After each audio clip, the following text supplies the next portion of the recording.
All right, hello, hello, hello. I hope you can hear me. A bit of a different setting. I'm at a hotel because I have an emergency appointment tomorrow for something.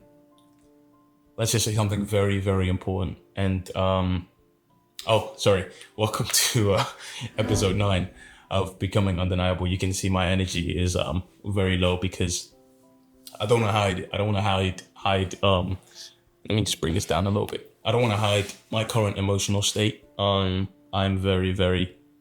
I think this is the lowest I've ever been.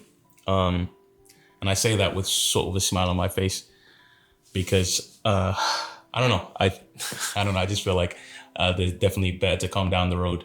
But I also just want you guys to see that not everything is perfect. Like even for people who show up and are vulnerable and you seem to look up to. I'm not saying that I'm someone people look up to, but I have people who ask me for advice, and I have made myself someone who gives advice. So it makes sense that, the image I portray may be one of, maybe that of, oh, he's really good at this, or he's got a great relationship with God and XYZ. And the truth is, some of those things might be true to some extent, but I still need the same Jesus that you need. And today, or for the foreseeable future, I really, really, really need him.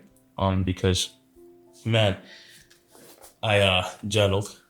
I can't show you, but I don't journal every day. I just journal on the days where I hit a milestone or I just want to record my current state of mind. I do like a video journal, and I also do a written journal. And today I wrote down some points. So in the previous episode, I was talking about rest and how rest is key. So finally, I took a rest from posting every day on Instagram, and man, it's like having a pressure lifted off me, because if I had to also make content for Instagram during this time, I would explode. I would actually combust, and that's no bueno, my friend. It's no bueno.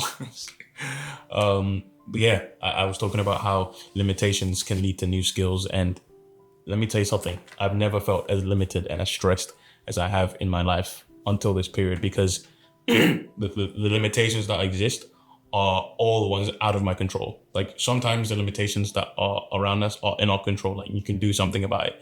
But these ones, right, that I experienced, I can't tell you exactly what they are, but just know that they are very, very dire.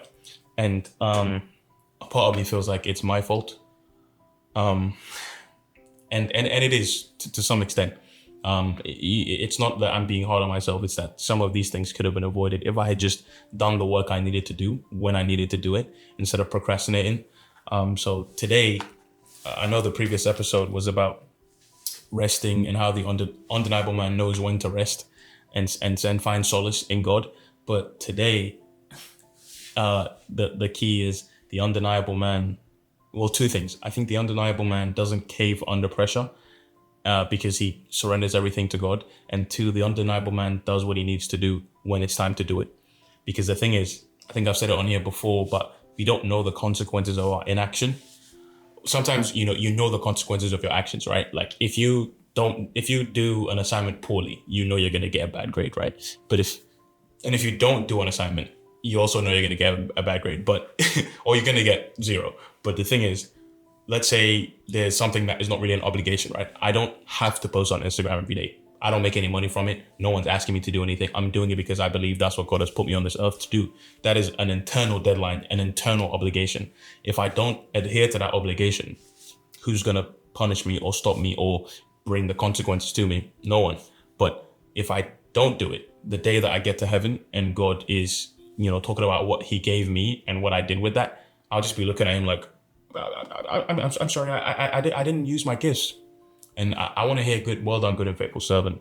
Even now, as it's very hard to trust him and see what's happening, I still know that there's hope deep down. And I think doing this is helping me verbalize that hope a bit more. So yeah, I think I'm going to keep talking today, probably more than 5 minutes. And I don't know if I'm going to have subtitles on this. Maybe I will, maybe I won't, who knows. But yeah, I'm currently in a hotel right now, waiting for an appointment I have at 8:30 a.m. tomorrow. Don't worry, it's not medical, it's legal. And yeah, man, it's tough. It's tough to see the sun behind the cloud. It's tough to know that even though there's a storm right now, that there's brighter days ahead, right? Like I know. Okay, we're back. My camera stops at 5 minutes, so I'm gonna do it again. Like I said, it's tough to keep in mind that the sun is behind the cloud. Let me explain. So, you know how when it's overcast or cloudy or partially cloudy, the sun is sort of blocked out by clouds passing, like as the earth spins, the clouds passing over the sun. Yes, the sun is still there. The sun does not move. The earth moves and the clouds cover it. Now, I don't know whether you believe in flat earth or not. I don't really care. Let's just, for the sake of the argument, let's just say that the sun is stationary and the clouds pass over the sun, right? The sun does not move. The sun is still there. The sun is immensely more powerful and more and brighter and much more potent than it could vaporize this earth. But somehow one tiny cloud in comparison to the size of the actual sun manages to cover it because of the distance we are from the sun. So if we think about, and that's not like say the different distance we are from the sun as in Jesus, but the sun as in the sun. I mean, maybe you can also say Jesus, but I think that shows that sometimes a problem, which is so small in comparison to the bright hope and future God has for us in the future, the problem seems so big, but it's not really that big. It's because of our proximity to the problem, our proximity versus our proximity to the actual light that's in front of us. The future is far away, man. We don't even tomorrow is far away, right? Tomorrow's not promised as well, right? But I know I say tomorrow's not promised, but if you start today, tomorrow can look promising. And that's still kind of the point of this, is that not procrastinating, right? You have to do what you have to do right now as soon as it's time to do it. You have to have a bias to action, like, or towards action. And listen, like I said, I'm not perfect. I'm still learning. In fact, right now my speech may be very incoherent, but I just really want to change, man. I want to change, and I want to be consistently diligent and consistently persistent in everything that I'm doing.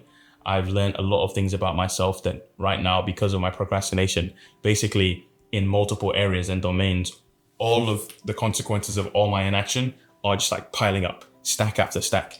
And the thing is, when that's happening, right, when everything seems to be flailing around you, any small frustration can you just explode. Like imagine a balloon just pumping. The balloon is like full capacity. If you even breathe sharply, if you take a sharp breath in the balloon's direction, it will explode. So that's kind of how I feel. And doing this is really helping. I'm not gonna lie to you. But yeah, like I said, the undeniable man, it's not that he doesn't procrastinate, but he makes sure to not procrastinate. Like he does everything in his power not to procrastinate. And that's done by having systems. And that's done by having a bias to action, saying that, hey, I have to do this thing, therefore I'm going to do it. Or right now, I don't have to do this thing until this time, but I'm going to start doing it now so that when this time comes around, I'm not scrambling to find, what to do. And that's really where I want to get. Yeah, I'm sorry. This is tough. This is tough to verbalize, but I think just being authentic on here is very good. And I want you all to see my most vulnerable and my lowest state. Now, this low state may not look like, you might think, oh, David, but you're still pretty good. You seem like you're fine. Yeah, obviously I'm not going to cry on camera. Like, at least not today. Like, I think I cried. I cried yesterday. I was bawling. I haven't cried in a long time. Like, I haven't cried just for no reason in a long time. Like, when I'm watching a movie, I'll maybe shed a tear. Yes. The valiant poet has a soft side, right? Like, I watch movies when I cry. Like, in real life situations, I'm not crying. I am stone-faced. But if you give me a good, like, rom-com, bro, I'm done, bro. I'm gone. Or, like, a good wholesome thing on, like, Instagram where, like, the dad's coming home from combat. I'm like, bro, take me out now. No, don't kill me. What? I hope that doesn't make the cut. Anyways, I'm not cutting anything. But yeah, no, and I just bawled my eyes out. And I think that because there was so much pain and there was a lot bottled up inside that I hadn't let out. So yeah, I think to summarize, all I want to say is that the undeniable man does what he needs to do when it's time to do it. And the undeniable man knows when to rest. And he also makes sure that he is constantly surrendering everything to God when it's time to surrender something to God. Yeah, because we can't handle everything on our own. It's not possible. Wow. More than 10 minutes. You guys are eating good today. But yeah, the undeniable man surrenders everything to God. I don't know whether you believe in Jesus or not, but you have to admit that there is a hopefulness. I'm not saying this is the only purpose God serves, but I want to point out something to you, that there is a hopefulness in knowing or believing that if God says it's not the end, it's not the end. And as long as you have breath in your lungs, it's not the end. And I'm saying this to you as much as I'm saying it to me. In fact, it's for me because I'm looking at myself in the camera. But yeah, so David, it's not the end. You, viewer, watching, it's not the end. As long as you have breath in your lungs, as long as you can move, as long as you can see, as long as you can even feel like it's the end, it's not the end, because you're still capable of knowing that there might be something out there. And that if this is what your lowest low looks like, imagine what your highest high can be. Like, if this is what your rock bottom looks like, imagine what your pinnacle can be. Like, really, like, think about that. Again, I'm speaking to myself on this one, and yeah, I think I'll end it here. And maybe once I get my thoughts together, I'll add more, but it's not likely. But yeah, I'm looking at. So in my journal, I wrote all the things that are going wrong today. I said my mind is a mess. My relationship with God, not the best. A bunch of personal stuff that I'm not going to say. Yeah. I've been consuming a lot of content, just a lot of worthless content too. Not like about gaming, about drama, like nothing. Like, just because there's nothing, like, because I just want to distract myself. I've just been consuming worthless content, man. Yeah, and lastly, it's affecting my relationships with people as well, because I think when you're struggling with something or many things and you feel like you're alone in those things, you don't want to burden anyone else with those problems. And I know this is like probably like a lot of guys do this as well. We just like, no, I don't want to bother anyone with like my problems. Like it's to the point where I think I saw a meme. I saw a meme that was like, man goes to hospital with a nail in his head after 2 weeks. And they asked him why he didn't call the ambulance when he had it in his head. And he was like, oh, I didn't want to burden anyone. I was like, bro, what? You're going to die. Obviously, it was a joke. The man is not a real person. But yeah, I just found that funny because I probably do something. I think, I just don't want to burden anyone with my problems. You know, everyone seems happy. I don't want to make them sad. But no, today I enlisted the help of all of my friends. I was like, yo, pray for me because it's not looking good. If David is crying at like 11 p.m., it's not good. It's not looking good, bruv. So yeah, a lot of ums and likes again, pretty bad, but I hope you enjoyed that. I'll put the takeaways somewhere, or maybe not, who knows. But as always, Godspeed. All right, hello. So post-podcast interview, I don't think that went as well as I wanted it to go. I had some notes, but it seems that after I used them, I just kind of ditched them. I was like, let's just go. Remove the reins. This man is free, unshackled, unbound. Let's go. But yeah, I think that was good. This was very good for me right now. Like I said, I'm in a hotel. I'm gonna miss my class tomorrow, but I still want to do some work. So after I record this, I'm going to edit the next podcast, episode 7, and then I'm gonna edit episode 8 when I get back home tomorrow, God willing. And then, wait, what? Yeah, I'm gonna edit episode 7 today. I'm gonna do my assignment, or most of my assignments for next week, and then I'm going to study, and then I'm gonna get ready for tomorrow's appointment. Yeah, it's gonna be heavy, but we'll see what happens. And hopefully by the time you see this, all the things will have been resolved. I'll probably put like a list up here to see what was the issue and if it has been resolved. Maybe I will still blur it out, but you'll know if it's in green that it has been resolved, and if it's not in green, pray for your boy. But yeah, thank you guys for watching as always. And yeah, again, the takeaways are the undeniable man not necessarily doesn't procrastinate, tries his best to not procrastinate, has a bias towards action, meaning he does what he needs to do when it's time to do it, and even ahead of time, or even in chunks, so he makes a system, right? He makes a system to handle the workload that is coming towards him. Because if you proactively do something ahead of time, you'll have more time or spare time to do other things. So that if there's an emergency, you're like, oh, my time is free, quote unquote. It's like saving up money. It's like having an emergency fund, right?